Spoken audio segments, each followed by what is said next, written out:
Morning, everyone. Today we're going to talk about the Pigapult. I know I haven't had a tactical video in a little bit.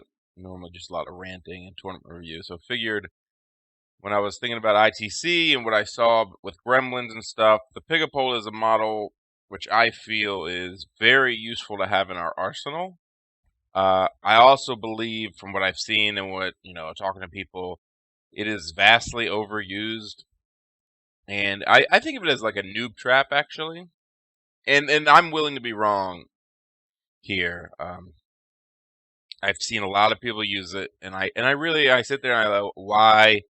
What is your purpose for using it in this specific instance? And I think a lot of the gain people get from it is also because their opponents play versus it like in the wrong way.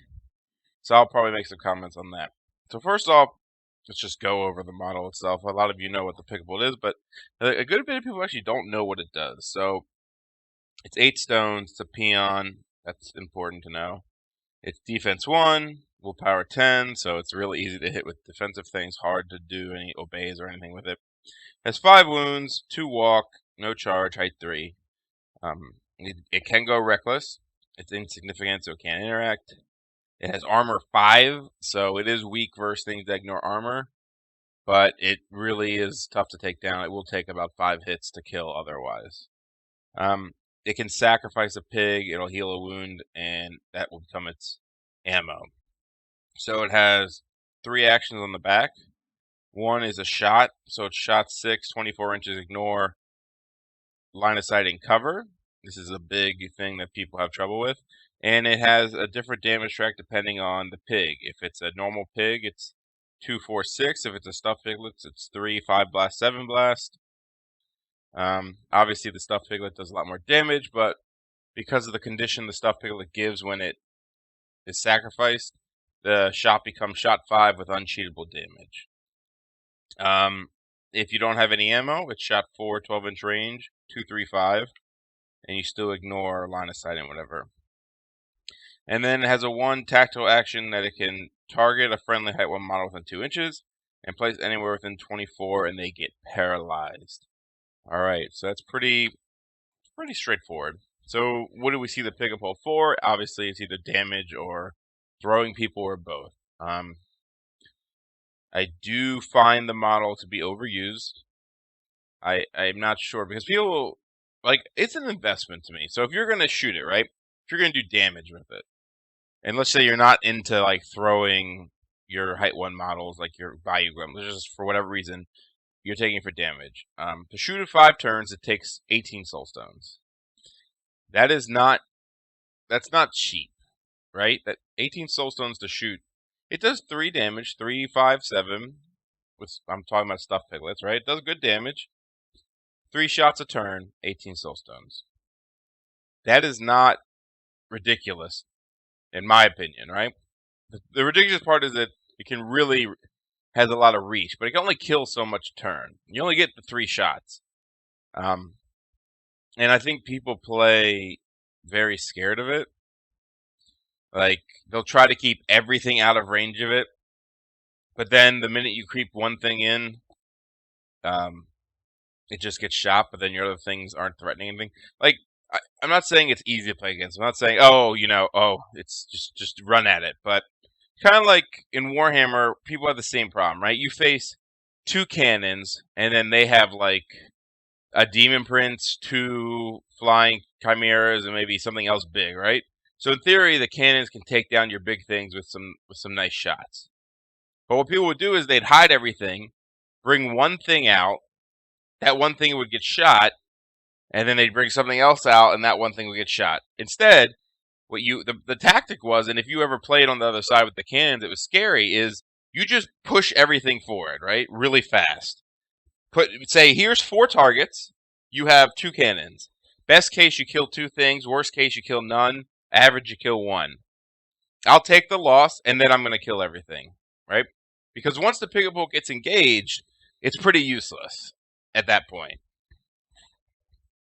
And so people get really scared of it killing things, when if you just kind of push forward with everything, it's It's 18 stones sitting back there that's 3 shots, right? It's 18 stones and all it can do is activate control, which is strong, and shoot 3 times at shot 5. Like, if you save a 13 or 2 or a high card or 2, then they're not using it, because I have trouble shooting it unless I save some high cards for it, right? Because you're just shooting it to shoot it. Every time I do it, it's wasting. Like, if it's not getting like a kill or some wounds, it's actually wasting like a lot of stones per shot when you really think about it. So I do think people go against it improperly, and and there are scenarios where just doing what I said, just sitting back and shooting it, is really nice, and I'll go over that. But that was just my little rant about it. But people use it like in weird places, like extraction. I don't understand, because extraction, you don't need to go far enough up the board that you need the Pigapult's launching range, and at the same time, it doesn't really help like control the center, because like you really have to plan like your 5 turns of Pigapult usage, right? What are you gonna do with it? Because there are turns, if you don't have ammo or you don't have anything to throw, it's pretty useless. Like, it's just an 8-stone model that moves 2 that doesn't drop anything, right? So in theory, if you're gonna just shoot it, you need 5 stuffed piglets. And then, so I mean, like I said, that's 18 stones, and none of that can contest extraction. None of it. So what's your plan to win the game at that point? Is it worth throwing models for 8 soul stones in extraction? And I would say probably not. So let's just back it up. When do I like to use the Pigapult? All right, I like it in Stake a Claim with Sommer, because you can throw your summoned Bayous. Why is throwing summoned Bayous good? Because summoned Bayous are slow and can't interact, so you're gonna have enough activations in Sommer, because you do take a couple stuffed piglets for ammo later. But you'll have enough activations, probably around 14 to 15, that by the time you get to the Pigapult, you get to put the 3 Bayous wherever you want them. And because they're already slow, they gain paralyzed, you just activate them and they're free to go next turn. You basically get around the paralyzed at that point, because even if they didn't get paralyzed by the throw, you'd only have a 5-inch move. You couldn't drop C markers or anything. So that's nice. Then you put them wherever you think is best. Next turn, boom, Stake a Claim. You're already in the backfield. Enemy has to deal with you. Depending on the deployment, it can be super, super obnoxious, because if it's harder to play against, because I think I like it in standard the best, because corner, you're really far, and it is good in corner because you can throw them so far, but you only get like so far over the line and stuff.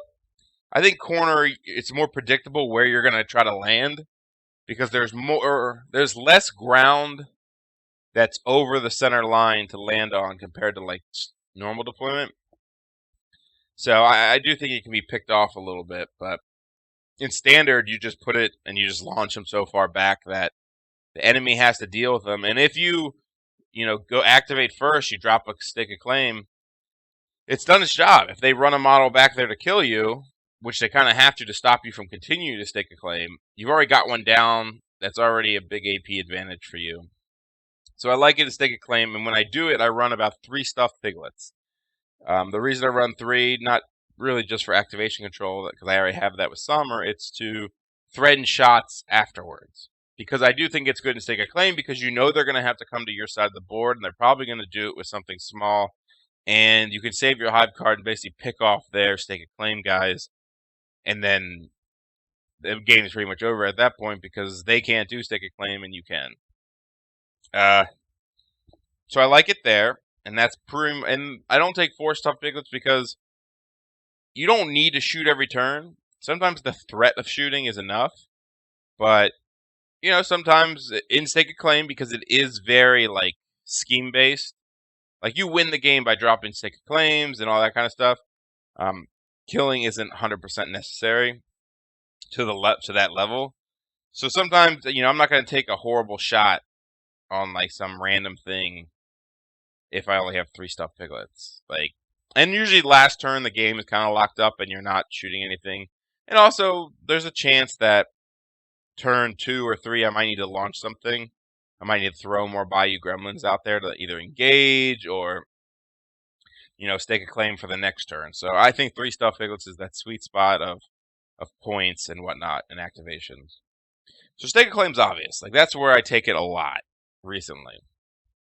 I also take it on the other side, on Reckoning and Collected Bounty a lot. The reason being, now remember, for Collect, it doesn't count if you kill it with the Pigapult. But that's alright, you can get things down. I find Collect the Bounty and Reckoning to be very difficult for Gremlins. Oh, sorry. And I think you have two choices in it. You can play, like, just balls out to kill everything, or you can kind of play like a cagey, and it depends on the schemes. Like, you can play cagey with it. Take the 6 Stuffed Piglets. In Reckoning, it's a lot better because every time they move something forward, you're threatening to kill it with the Pigapult plus all your other things. But it's just playing cagey. Like, it is really hard to come into it, especially when, like, it's like Wong and Swine Curse are the backup. Like, if you do bring in, like, 4 models, like I was saying before, you might lose one to the Pigapult and then lose the other ones to Wong and Swine Curse. It puts a lot of pressure on the opponent, because even back to my Warhammer example with the cannons, right? The pressure was always on the guy with all the big stuff to be aggressive. Like, his choice was, I'm either going to be aggressive and risk that I'm going to lose, or I'm going to sit back and probably not do anything, right? Same here. You take the Pigapult, you take a bunch of Stuffed Piglets, you take some other good stuff, and you sit back and you hope the schemes are appropriate, that you can score them without having to kill. Like, so one thing that happened back, I'll give you an example. In Nova last year, it was GG 2016, but still a good example. There was a round that was like flank Reckoning, and the schemes were like kill the Master, Hunting Party, and then 2 other, like, I think Accusation or whatever the one back then was, and then 1 other random one, right? And then it had Convict Labor. And a lot of people thought the game was going to be, well, we're gonna go at it. I think Quick Murder's the other one. Everyone's like, we're gonna go at it, right? We're gonna go right at each other, balls deep. And since you have to pick schemes before you see deployment, a lot of people chose things like Quick Murder and Hunting Party, right? And remember, my list was like McTavish, Pigapult, Wong, and then some other like random shit. I think I had Spark so I could shoot it 4 times. But what I did was I played like in a corner, and I made it so Wong could do Convict Labor easily. So what I did, I was playing for 3 points, and if my opponent didn't take Convict Labor, they were almost screwed, because it's very difficult to come into that crew when I don't have to do it, right? I didn't have to go at it. I didn't have to use anything. I just sat there, put up some shooting lanes, had the Pigapult ready to blast anything that came, and did Convict Labor. And if you don't pick Convict Labor, you are in a lot of trouble, because I will be doing 3 points of schemes, and you won't be able to get any points without running at me, and then you risk losing because I am the defensive one. So that's kind of how I like to play things like Reckoning and Collect, depending on the schemes. Are there schemes I can complete without killing anything? If so, I try to do them while playing defensive. It's kind of like Headhunter, where I talked about it in one of the games, where if I can do Convict or Claim Jump and something else that's easy to do, like Leave Your Mark, where I don't engage the opponent, and they don't pick Convict and something that can, or Claim Jump, if their schemes involve interacting with my crew, then I'm already have the upper hand, because I can just, I guess I think of it, how to explain it better. Think of the game. If we, after we deploy and pick schemes, if there was a rule that came down that said, you cannot kill any models of your opponent, like, it's impossible, everyone's immune to damage, could you win the game? And sometimes the answer is yes, because I could do Claim Jump and Leave Your Mark, and they had, like, Achilles scheme and playing jump, right? So I'm already at the advantage, assuming nothing can be killed. Of course, things can be killed, but I can play the game now using my AP to scheme and kind of run away. He has to be more aggressive and put himself in a worse position because he doesn't have the schemes to not kill me. Same thing happens with Pigapult and Reckless. If you take the schemes, that's why frame can be really annoying, because what if somebody just doesn't kill you? What if somebody just doesn't attack you and you can never get your frame target killed? Now, there's situations where, I understand you got to do it. You can't just avoid it, but think of it that way. That's like a deeper level scheme thing. Back to the Pigapult. So that's where I like it. I like it in Stake a Claim. I like it in Reckoning and Collect a Bounty. I don't always use it in those, but I like it there. I don't know why people use it in so many other places, and they always use it like I don't. People take it in Ulix, and I don't understand why. I don't know what it's doing. What are they throwing? What are they? Because I can't. The idea of sitting back and standing next to it with Somber the whole game and throwing things or summoning went next to it all the time seems like a giant waste of points to me.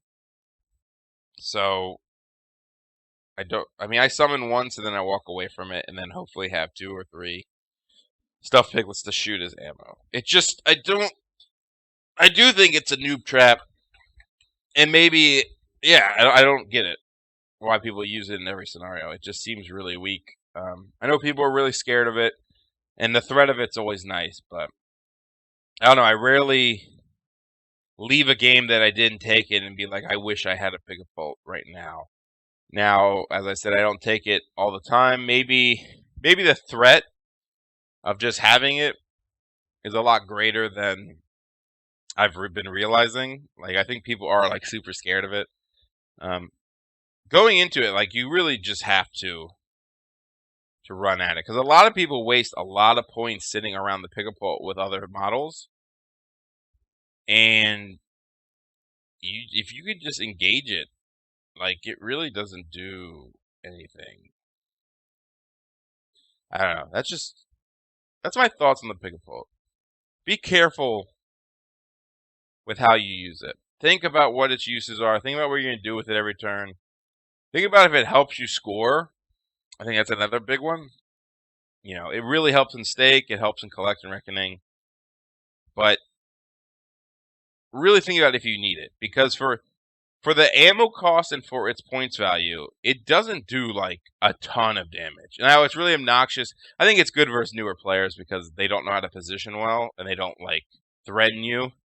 Like I said, multiple threats. Put out multiple threats with a decent number of wounds.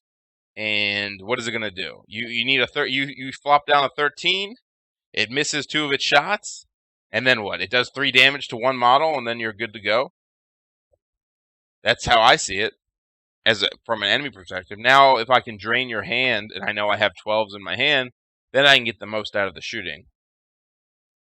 But it's very resource intensive, and I think people take too many resources to put into it, and the enemies don't seem to take advantage of that fact.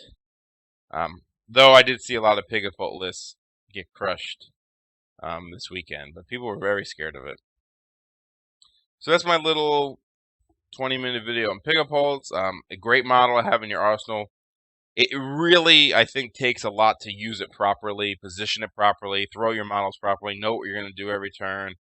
I think a lot of people take it too willy-nilly when other models are just better.